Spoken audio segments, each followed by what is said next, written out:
Welcome to Wine Soundtrack South Africa. Listen to the passion with which producers narrate their winery and their world.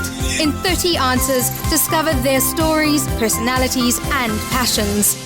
Hello, friends and listeners of Wine Soundtrack. This is Morena Kalo, and today I'm joined by Paul Clüver Jr.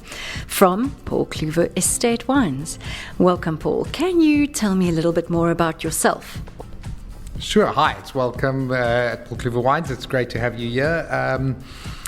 I am one of 5 kids in a 4th generation family business and been working here for almost 30 years now. Okay. So tell me a little bit about Paul Clüver Wines. Where are you located? So we're located in the Elgin appellation. It's about an hour's drive from Cape Town. It's one of the youngest wine growing regions in South Africa, a traditional traditional apple country. Still produces the majority of South Africa's apples.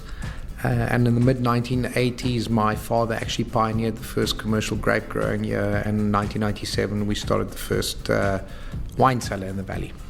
Mm-hmm. So we know that the Clüver family is very well known in the apple industry, and in fact, apples are probably one of the main parts of your business. But when it comes to winemaking, how many hectares of vineyards have you got planted on your farm? So 70 hectares. For us now, it's a serious part of our business, and obviously it's no longer a sideshow. It's definitely something that we're passionate about and that we focus on. Mm-hmm. And how many cases or bottles of wine do you produce on an annual basis, roughly? So we are at about 35,000 cases at the moment. All right. And what types of wine do you make? Very good wines. Yes, that's true. So we focus on, we've got 2 big varieties that we focus on, Chardonnay and Pinot Noir. I think that the Elgin appellation really is suited for that, being South Africa's coolest wine growing region. And then we also do Sauvignon Blanc and Riesling. So 4 varieties in total. And our idea is to focus as much as we can. And you are very focused. A lot of South African wine producers kind of spread themselves a little bit more along the spectrum when it comes to varietal production. Why did you choose to only focus on these varietals? That's a good question.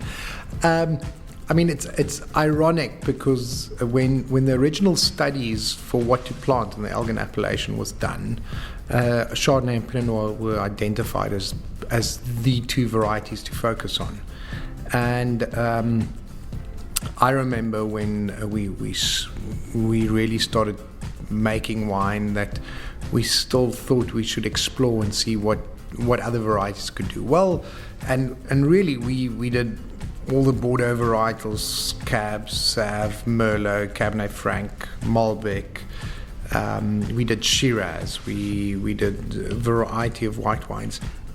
And it's over time that we started focusing. On the red side, it was actually Paul Pontelli from Chateau Margaux who said to us, we had the privilege that he came out to the winery, and I thought he's going to help us make the best possible Bordeaux blend. And he said to us, after tasting several wines through the barrel cellar, why do you want to make a Bordeaux blend if the best red wine in your cellar is Pinot Noir? And that was early 2000s, so before the movie Sideways, for those of you who know it. So the hype around Pinot Noir wasn't there yet. So it was a big decision for us to pivot towards one variety. But I do believe that if you really want to excel in something, you need focus. And for us, that challenge was obviously what varieties to focus on. But we very quickly saw that on the white side, Chardonnay is really doing exceptionally well in the Elgin appellation. And we do see that cool climate Chardonnays, even globally, is really sought after. And then on the red wine side, Pinot Noir is by far our strongest red wine. And your markets currently for Paul Clüver, where can we find you outside of South Africa? Quite a lot of places. So we've got, if if I start in the west and move to the east, so or literally sort of America moving towards Europe, is Great Britain, all over Europe. So there's several countries, of which probably the biggest is Germany, followed by Sweden, followed by Holland, Denmark, Belgium, Austria, Switzerland. We even sell a little bit in France now. And then we do the Middle East, various countries in Africa, all the way to Japan. It's quite a footprint, definitely. So, Paul, you mentioned fourth generation. This is what you know. You grew up on this farm. Do you recall a moment where, you know, maybe as a child or a youngster, a teenager, where you kind of recognized that wine would be a significant part of your life going forward? So it was never when growing up. So growing up, we were always an apple farm. I was actually at university when we started getting involved in the wine industry. And I actually came back working for the family business from university and went to my dad and said, the wine business is a terrible idea. We should shut it down because it doesn't make any money. And it's that old adage where people go, how do you make a small fortune in the wine business? You start with a large fortune. But the reality is that it really takes a significant amount of time and money to be able to establish a winery. And then after that, it can be really successful. So I will definitely say it's worthwhile getting into the wine business. When was that moment for me? My father said to me before making the decision of disinvesting in the wine business, I should try and find out what it's all about. And I jumped on a plane in 1999 to go to Provine to try and understand the wine business, and absolutely fell in love with the industry. I met the most incredible winemakers, the most incredible people, and I think it's because of those people that was for me the pivotal moment of saying this is an industry that I would love to be part of. What's not to fall in love with, right? Without a doubt. I mean, and you know, people often ask me what's the difference between being an apple farmer and a wine farmer. To which I've said this so many times, but I say you'll never find two apple farmers sitting up 12 o'clock at night saying to each other, "You've got to taste this apple." But it really takes together, because if you're in the wine business, if you're passionate about wine, you so often will say to people, "You can't go home now. You've got to taste this wine," right? It is such a social. I think part of our social fabric. It brings people together. It brings people together from different walks of life. It has a passion of interest that is far more than just the product itself. I do think that we are absolutely privileged, because you can be a small producer, and while being a small producer, you are involved in absolutely the whole supply chain, from producing the grapes to making the wine to selling it internationally, and that's an absolute privilege. To be able to do that in apples, you need to be massive. I think the wine industry does give you the opportunity to learn a lot, but also to enjoy it a lot. Yeah, I think you're absolutely right. And I've had this conversation so often where you just go, how do I get this industry out of my system? How do I move away? It's impossible. Once it's in your blood, it's part of your being and you're part of your soul in so many ways. I think we're very, very, very lucky to be doing what we are. You've travelled the world extensively. We were chatting over lunch about your most recent travels in Europe, and so you get around a fair amount. I would imagine that throughout your travels, you've also had the opportunity to taste a lot of different of our competitor wines. Are there any standout wines that you could highlight that you think maybe some of the best wines that you've ever had that bring back certain memories, or even some of the worst wines that you've been totally shocked about? Anything that you can highlight?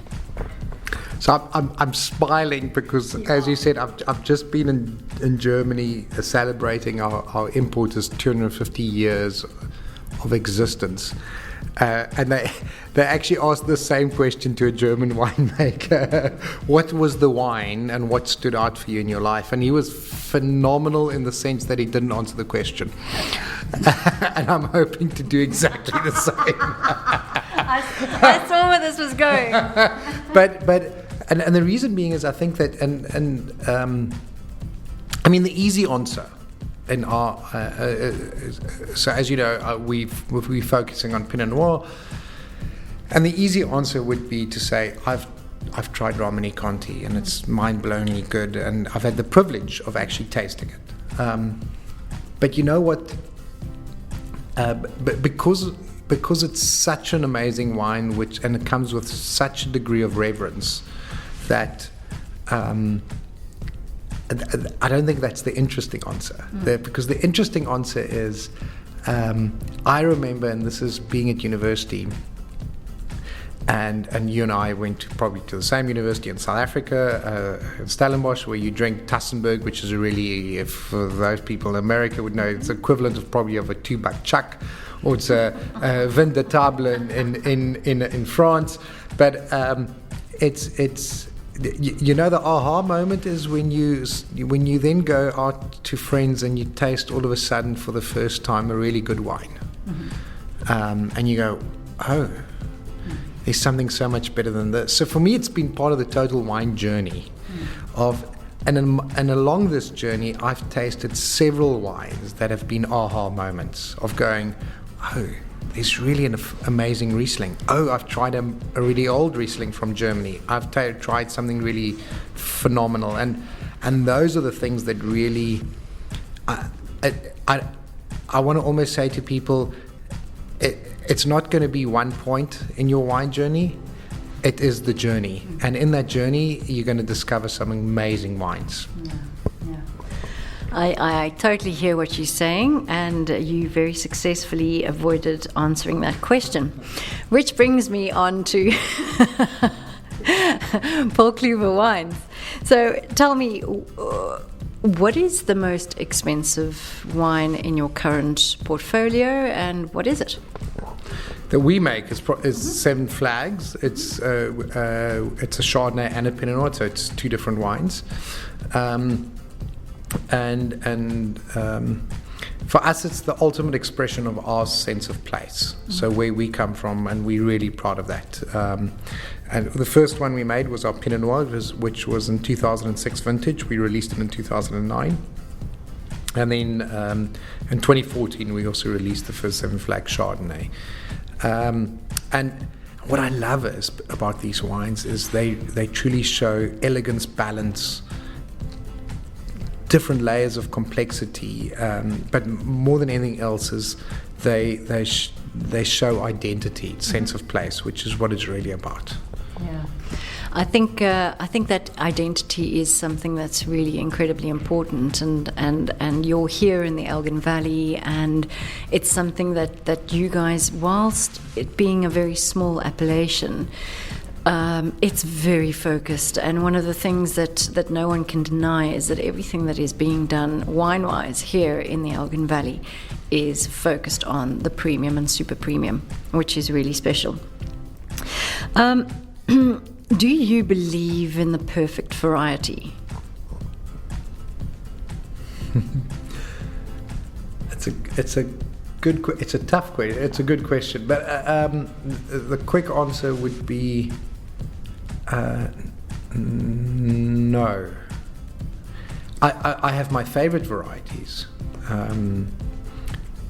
Chardonnay, Pinot Noir, Riesling, but I think what's amazing about those varieties is their ability to show sense of place. But I think that the variety, if anything, is merely a part of the equation that creates an amazing wine. And that would be like saying, do you prefer a certain color when painting? And maybe some painters do, and that's their strength. But at the end of the day, the end result is what is the goal. So I think the most amazing wines are no longer limited to a varietal. They just become wow. And then we don't even talk about variety anymore. Yeah, I think it's such a subjective point that, it also, as you say, it comes down to the terroir. It comes down to so many other outlying aspects that are relevant to the bigger question. But I would like to know, when it comes to pairing food and wine, we all know this is what people do. We eat, we drink together, and it feeds into a social environment. Do you believe, I was told very, very, very clearly that you are a foodie. Yes, and apparently you're a brilliant cook. What is your philosophy when it comes to pairing food with wine? Do you think there's a recipe? Do you think it's trial and error? What do you do in your kitchen? So there's probably the safe recipe, which is, the old classic is a white wine with white meats, or salads with white wines, and red wines with heavier meats, or steaks. But those are the safe options. I think that we also living in an era where we're seeing far more adventurous cooking. And that's bringing in different flavors, which gives you a different experience as a whole. And what wine does as part of the total experience is it enhances that. And that means you're sometimes looking for contrast, or you're sometimes looking for integration into the dish that you are enjoying. So I think that, for example, what makes wines with high acidity go well with food that has a high fat is the fact that the acidity actually breaks through that and gives you a fresher, and you actually then you're enjoying the food more. So it's about that contrast is making you enjoy both the wine and the food more. The safe option is to look for a similarity in both wine and food, but it's almost a little bit more boring. I think that if it's like a conversation, right? It's one thing to have a conversation with someone that always agrees with you, but if you want a really exciting debate, is to have it with someone who has a contrasting view with you, and then actually that you, as long as you do it with respect, you can actually end up having a great conversation, and that for me would be with wine and food as well.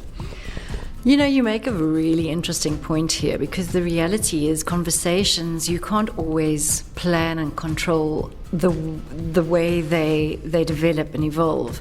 In the same way that you can't always control how someone maybe coming over for a glass of wine turns into a dinner, and you're suddenly cooking something that you just find in your fridge, and you're serving it with wine that you happen to have in your wine rack at home, and I'm speaking from the perspective of the average consumer. You kind of just somehow have to make it work, and ultimately, in my opinion, it's about the full experience. The food and the wine, if it happens to pair perfectly well, that's just a bonus in many ways, but you can't always control it. And it's actually rare that a wine or a food will take away from the full experience. So that's my take on it, I suppose. And we're constantly changing, right? So it depends on our mood. I mean, even things that are highly controlled. A chocolate bar or something that we know is consistently tasting the same every single time. Our experience of that thing is different depending on when we're trying it. Am I eating it the following morning after a hell of a hangover, or am I eating it after I've just done a hell of a lot of exercise and I'm actually craving sugar? So when we consume something, what our mood is like has a major impact on how we experience something. And then once again, we can go for safe options, or we can go for really exciting options, and maybe sometimes that exciting option ends up being a disaster. But you know what? That's part of that amazing journey of, and it's okay. It's not like we're risking the house on this experience, right? It's just a bottle of wine. Exactly. I don't think you're going to lose friends over it. That's for sure. Yeah, you can always just open another bottle. that, which inevitably is going to happen anyway. Yeah. So, Paul, in your experience right now, what do you think is one of the biggest challenges for the South African wine industry, having just come from Europe? What is the big question on everyone's lips right now, and where do you think we sit in this picture? It's a good question as well. I think that one is that South Africa as a whole is probably still seen as a value category, the sad thing is, I think that our best wines as a country do stand up to some of the greatest wines in the world, but is not recognized as such. I think that's getting better. It's getting better than it has been than ever before, and that's fantastic. I think the other challenges are people's perception that because we are from South Africa that it's environmentally bad to drink a wine from so far south, but the irony is that it's environmentally far better to drink a South African wine in New York than what it is to drink a Californian wine in New York, because the environmental cost of shipping it from South Africa is far more environmentally friendly than trucking it all the way from California to New York. Yeah, I think when it comes to carbon footprinting, it seems to be the question on everyone's lips, and there's a lot that can be done to communicate and highlight. Whilst we are at the southernmost tip of Africa, we send our wine across to Europe and the Americas and even the Far East by ship, which has a much lower carbon footprint than putting it on the back of a truck and trucking it across either the continent or the country, whatever the case may be, depending on certain distances, of course. We have to be considerate of that.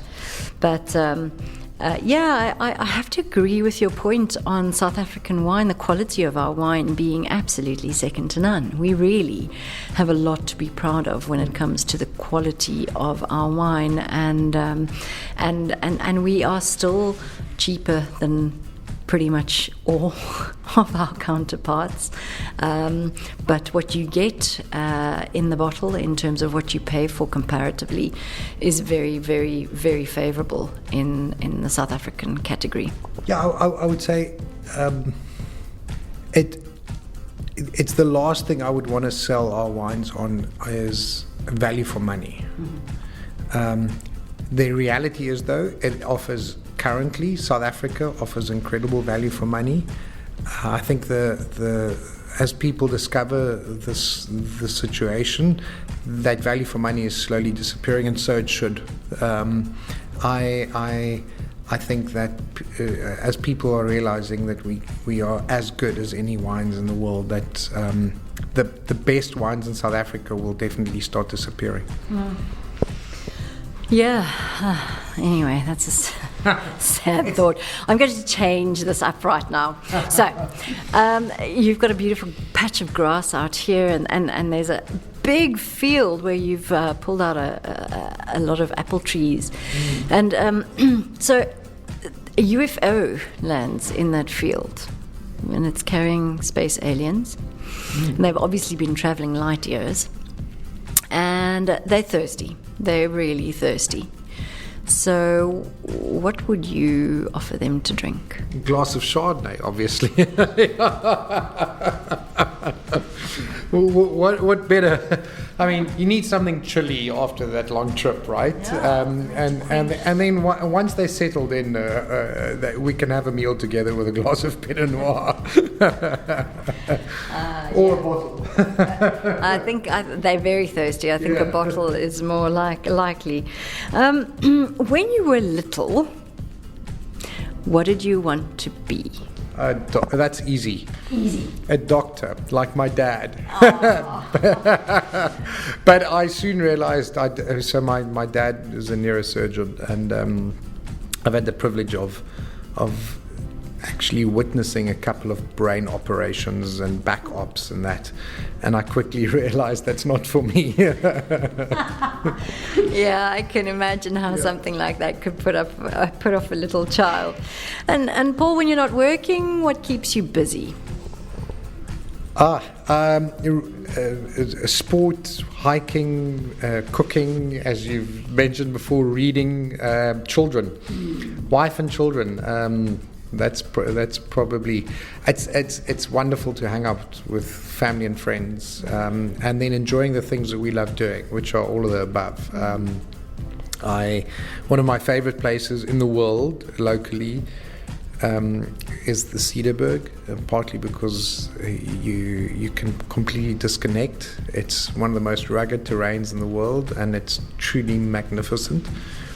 But also just hiking here on our own farm and being in nature is absolutely amazing. Yeah, and you've got the most perfect setting here on the farm. When I arrived, Liesl, your sister, pointed out to me that the one waterfall was flowing. We've just, to our listeners here in the Western Cape, it's June 2023. We had some spectacular rains, more rain than we've had in many, many, many years, so early. Yeah, 60 years. Most rain in 60 years, yeah. So we've also sadly experienced a lot of floods and a lot of issues relating to that heavy rain, but it really is spectacular seeing the waterfall. You are very well known here in Elgin for mountain biking trails. There's so much to do. This is really incredible and one of our most beautiful valleys here in the Western Cape. But coming back to you, Paul, are you into music? Do you have any specific favorite genres, singers, music groups, anything like that? Movies? Is there any of that kind of stuff that tickles you? I'm laughing. So I'm literally. This was a question also asked in Germany now. I thought the guy that answered it was brilliant. He mentioned Coldplay, and I'm actually going to a Coldplay concert now in Europe, so I'm really looking forward to that, which is more modern and let's say of today. But I'm an 80s kid, and I was listening to.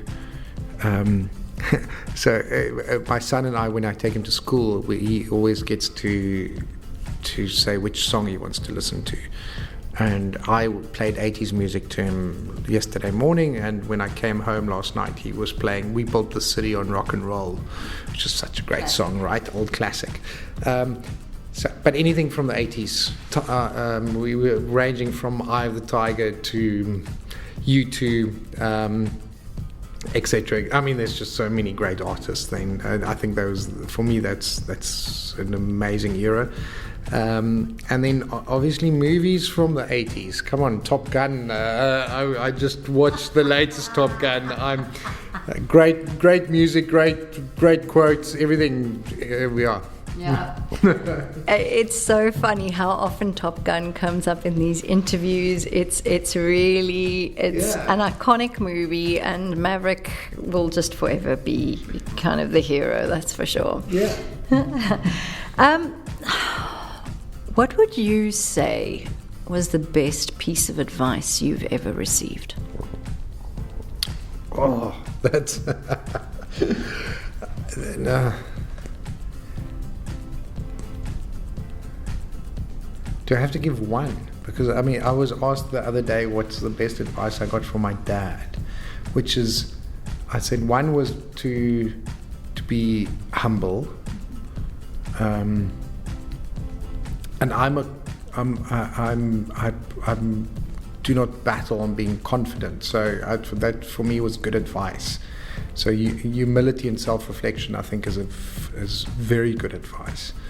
The other one was to read, and it gives you the opportunity to learn from other people, and to read as broadly as possible. So I love, good advice for me was to read, to learn, to continuously learn, and to have an open mind. And I think that the more you read and learn, and there's this old saying about, the more I learn, the more I know, the more I know, the more I realize how little I know. So I think with reading, there comes a certain level of humility, because you realize you don't know everything, and I think those two go well hand in hand. I think those are absolutely brilliant tips, and I'm going to play this to my children. Paul, do you think that wine will still be drunk in 2,000 years' time, and what do you think those wines will look like? I hope so, would be my answer. Yes. Yes, and I hope so. I mean, I don't know what so going back to what I just said is that it's hard to predict the future, and how we live today is completely different and completely unpredictable for someone even living 20 years ago, right?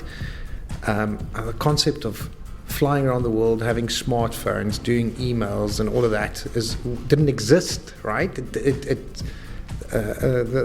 iPhone wasn't a thing. So to be able to have this interview on your phone and not a recorder is already different. So how would that change? I don't know, but we are becoming more and more health conscious. I would like to think that wine is a healthy product. In moderation, and we've seen this, so I would hope that it would be part of our DNA going forward. Which wines? Well, we've seen Chardonnay and Pinot Noir, two of the greatest white wines in the world, right? I like it. Okay, so. Those aliens that arrived earlier, they've had... Are they still here? They're around. They're still around. They've had the best time ever. And they've decided they want to take you back to planet wherever. Yes. And they've asked you to please bring 3 bottles of wine, because this thing called wine is amazing. And please, will you go and show their leader what this is all about?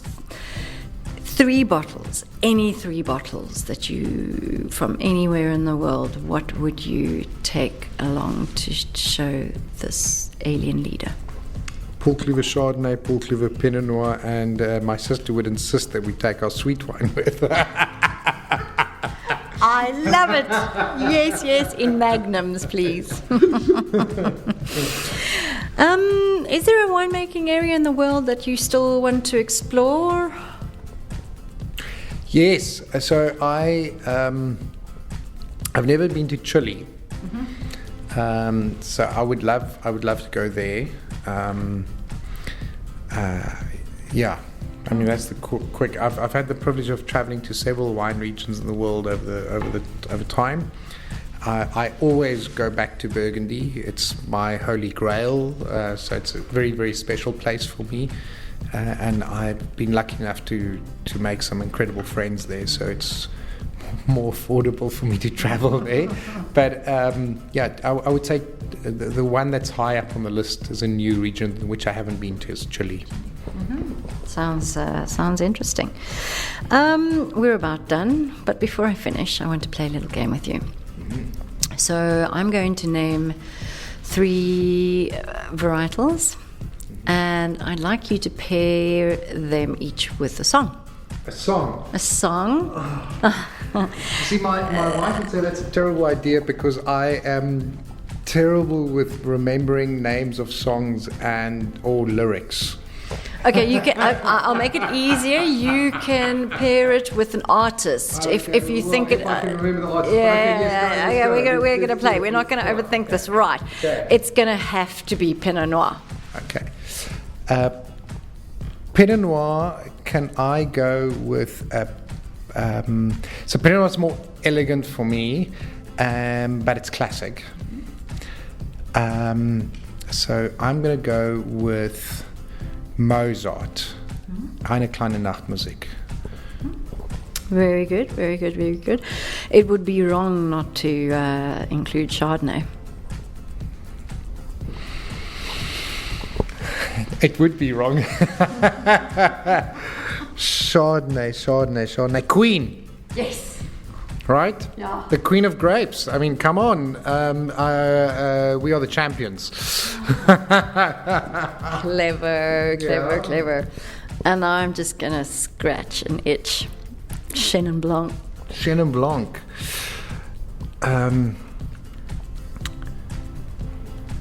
So the amazing thing about Chenin Blanc is its versatility, because and especially from South Africa, we're seeing an amazing Chenin-based blends, but also dry Chenins all the way to semi-sweet and then dessert wines. So its versatility, someone with range. How about Lady Gaga? Huh? Don't ask me for a song now. Okay. All right, we're going to go with Lady Gaga because there is a lot of versatility there and a very wide array of stylistic expression. Let's go with that, right? Yes. Yeah. Okay. Paul, thank you so much for joining us on the show today.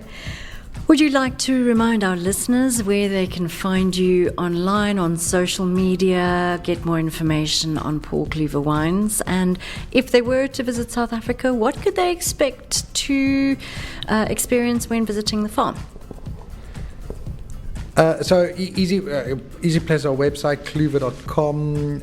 Paul Clüver is the Instagram page and Facebook and everything. When visiting the farm, I always describe Elgin as a whole, and hopefully our farm too, has a sense of raw beauty. So I hope when you do come out to South Africa, and if you do come out to Elgin, is you'll notice the incredible natural environment that we are situated in, and and you will get to taste some incredible wines. That's the cherry on top, of course. Yeah. Paul, thank you so much, and thanks to our listeners. Bye-bye. Thanks for listening to a new episode of Wine Soundtrack South Africa. For details and updates, visit our website, winesoundtrack.com.